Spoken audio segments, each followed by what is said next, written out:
আমি এখন তেলের ভিতর ডিমগুলো ছেড়ে দিলাম। ডিমগুলো খুব সুন্দর করে ভেজে নেব লাল লাল করে।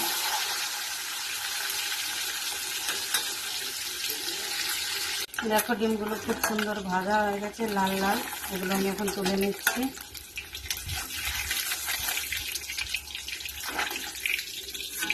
খুবই ছোটো ডিম তো, দেখো ভাজা হয়ে গেছে। এবার আমি দিয়ে দেবো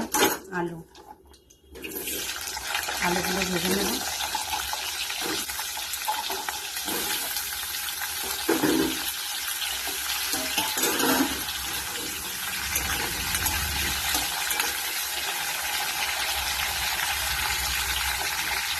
আলুগুলো ভাজা হয়ে গেছে, এখন আলুগুলো তুলে নেব আমি।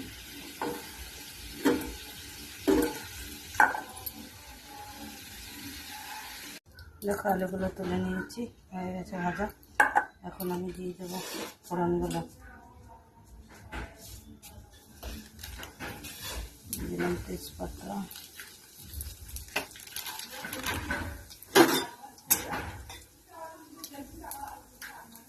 এখন দিয়ে দেবো মিক্সচার করা মশলাটা।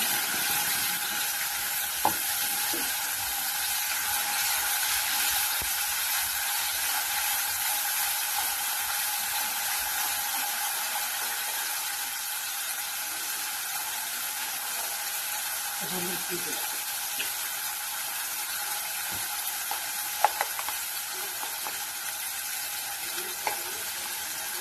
দিয়ে দিলাম লবণ,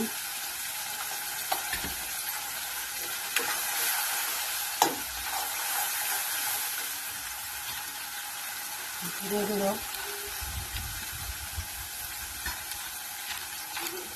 দেখো বন্ধুরা মশলাটা ভাজা হয়ে গেছে, কত সুন্দর তেল ছেড়ে দিয়েছে। এখন আমি দিয়ে দেবো আলুগুলো। আলুগুলো দিয়ে কিছু সময় কষিয়ে নেব, সুন্দর করে কষিয়ে নেব। কষানো হয়ে গেছে, এখন আমি জল দিয়ে দেবো।